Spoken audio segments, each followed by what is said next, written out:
मैं श्री कृष्ण कुरुक्षेत्र के रणभूमि में मैंने ही बताया मेरे मित्र अर्जुन को कि क्रोध नरक का द्वार होता है। मनुष्य अपने क्रोध में दूसरे को जितना जलाता है उससे कहीं ज्यादा वो स्वयं जल के राख होता है। उस जलन की पीड़ा को जरासंध महसूस कर रहा था। अभी मगध के सिंहासन पर विराजमान जरासंध थे, पर उनके मन में शांति नहीं थी। उसके सामने उसकी प्रजा झगड़ रही थी, अपनी समस्या का न्याय मांगने आई थी, पर उनके न्यायाधीश मुझसे बदला लेने की सोच में मगन थे। कृष्ण, यही तो है मेरी लीला कि मेरा शत्रु मेरे भक्तों से ज्यादा मुझे ध्यान करता है और मेरा विनाश करने की सोच में डूबा जरासंध अचानक उठा और अपनी दुखी प्रजा के तरफ देखते हुए गुर्रा के बोला, इन सबको मृत्यु दंड दे दो। राजसभा में सन्नाटा छा गया। प्रजा के होठों की आवाज चली गई, लेकिन तभी एक पल वो एक साथ चिल्ला पड़े। रोते बिलखते जरासंध के पांव पे अपना सर रखकर वो माफी की भीख मांगने लगे, पर जरासंध ने अपना पांव उठाया और उन पर जोर प्रहार किया।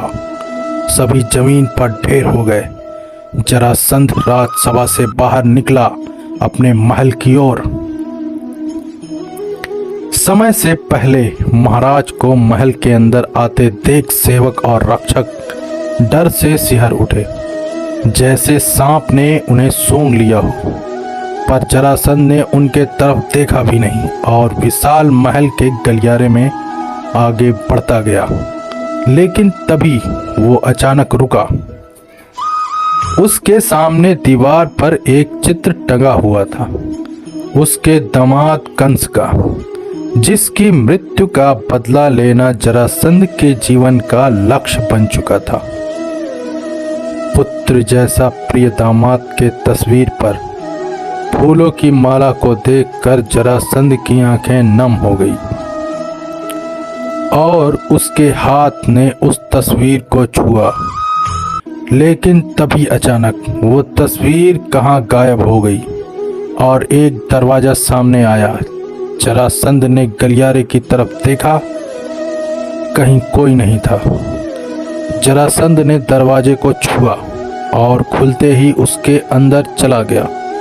एक रहस्यमयी महल के कक्ष में दरवाजे के दूसरी तरफ सीढ़ियां थी, जो जरासंध को जमीन से भी नीचे ले गई, जहां एक और मजबूत लोहे का दरवाजा उसका इंतजार कर रहा था। जरासंध के दरवाजा खटखटाने से पहले ही वो दरवाजा खुल गया और मंथी अंधकार से बाहर आई। वो सिर से पांव तक रंग में डूबी हुई थी और सफेद रंग में रंगी उसके दांतों की मुस्कान उसकी खुशी बता रही थी। मंथी ने कहा, महाराज, 2 रात की साधना सफल हुई। जंगल का जहर मगध के रंगों में घुल गया और अब ये द्वारका के हवा में फैलेगा होली के दिन। ये कहकर मंथी जरासंध को अपने पीछे देखने का इशारा करती है, जहां कई कलश में अलग अलग रंग में द्वारका का मृत्यु बाण तैयार था। अरे, कितनी तैयारी करनी है कान्हा, और तुम होली की योजना बनाकर अपने कक्ष में बैठे हो। वो रक्षक जो रंग लाने गया था वो अब तक नहीं लौटा। ये कहते हुए बलराम भैया मेरे कक्ष में प्रवेश हुए। मैंने मुस्कुराते हुए कहा, उसी की तैयारी तो कर रहा हूँ। ये कहकर मैंने पत्र की ओर इशारा किया और एक पत्ता उठा कर लिखने लगा। मेरे प्रिय मित्र अर्जुन, मैं जानता हूं कि तुम प्रतियोगिता की तैयारी में व्यस्त होगे, लेकिन हस्तिनापुर ही नहीं, पूरे भारतवर्ष की नज़र कुरु वंश के राजकुमारों पर होगी। पर समय निकाल कर होली के लिए द्वारका जरूर आना। ये होली तुम लोगों के बिना अधूरा रह जाएगा मेरे मित्र। हाँ, मैंने सखा अर्जुन और पांडवों को द्वारका बुला रखा था होली के लिए, क्योंकि मेरी संरचना सिर्फ यदुवंश से संपूर्ण नहीं होती। इस होली के उत्सव में पांडवों का होना आवश्यक था, वरना एकलव्य नहीं आता। लेकिन जरासंध अभी भी संदेह में था। मन ही मन वह सोच रहा था कि क्या यदुवंश का विनाश करने के लिए ये रंग काफी है जो मंथी ने बनाई है, या फिर एक बार मंथी पे भरोसा करके जरासंध अपना आखिरी मौका भी गंवा रहा था। जरासंध को पता नहीं चला कि कब इस दुविधा में चलते चलते वो बाहर आ गया था। वो होश में आया सुकेश की आवाज से, महाराज, क्या उन प्रजाओं को आप माफ कर सकते हैं? बहुत रो रहे हैं वो लोग, कह रहे हैं छोटे बच्चे हैं, परिवार है। पर अचानक सुकेश ने बोलना बंद कर दिया, क्योंकि जरासंध मंद मंद मुस्कुरा रहा था। एक क्षण पहले की चिंता का साया जैसे उसके सर से हट गया। जरासंध बोला, हाँ बिल्कुल, बाल बच्चों वालों को कैसे मार सकते हैं हम? जाओ बता दो उन्हें, आने वाली होली के शुभ अवसर पर महाराज ने उनका मृत्यु दंड क्षमा कर दिया। और देखना, वो महल के पश्चिमी द्वार से ही बाहर निकलें।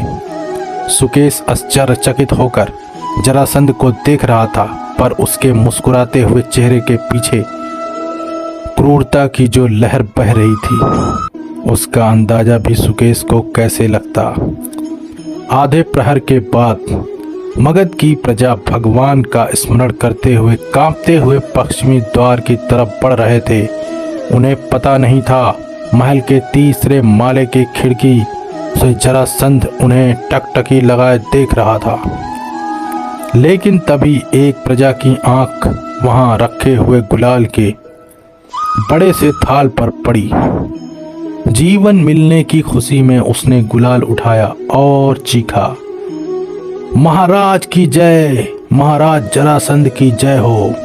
जैसे ही उसने गुलाल हवा में फेंका, उसकी खुशी चीख में बदल गई और उसके दर्द भरे आवाज में बाकी सारे लोगों की चीख मिल गई। वो लोग एकदम और आगे बढ़े नहीं पाए, क्योंकि उनकी त्वचा गलकर जमीन पर गिरने लगी। अचानक चीखने की आवाज बंद हो गई। पश्चिमी द्वार के सामने पड़े थे कुछ विकृत मरे हुए शरीर। ऊपर खिड़की में जरासंध के चेहरे पर अत्यंत मुस्कान आई। मंथी जो जरासंध के बगल में खड़ी थी, बोली, सिर्फ ये 10 लाशें मत देखिए महाराज, देखिए पूरे यदुकुल की लाशें जो द्वारका के हर राह पर बिछी होगी। और उन लाशों के ढेर में सबसे नीचे कृष्ण। जरासंध हामी भरते हुए बोले, कल रवाना हो जाओ तुम लोग द्वारका के लिए। तब तक सुकेश ये देखना कि किसी को कानो कान खबर ना हो हमारे शस्त्र का, वरना वो मायावी कृष्ण फिर किसी छल्लावे में मेरी योजना बर्बाद कर देगा। एक आंख वाला हिरन एक तरफ आंख रखता है, उसे पता नहीं चलता कि खतरा तो दूसरी तरफ से आ रहा है। ठीक उसी तरह मगध राज को भी नहीं पता कि उसकी योजना को खतरा तो किसी और के वजह से होने वाला, उनके पुत्र सोमदेव से। सोमदेव जो पूरा दिन एकलव्य के साथ गदा युद्ध में नाटक करने के बाद सो रहा था, अचानक से उसकी आंख खुली और उसके सामने था विचलित एकलव्य। एकलव्य ने कहा, मित्र, मेरे हाथ से फिसल गया महाराज का दिया हुआ गदा। पता नहीं क्यों इतने अभ्यास के बावजूद भी गदा मुझे अपने शरीर का हिस्सा नहीं लग रहा है, जैसे धनुष बाण को लेकर महसूस करता था। इस शस्त्र के साथ मैं कैसे जाऊंगा द्वारका? कैसे अर्जुन के सामने साबित करूंगा निषाद की वीरता? निद्राग्रस्त सोमदेव ने उसे समझाने की बहुत कोशिश की, मगर वो सुनने को तैयार नहीं था। उसने सोमदेव से याचना की कि एक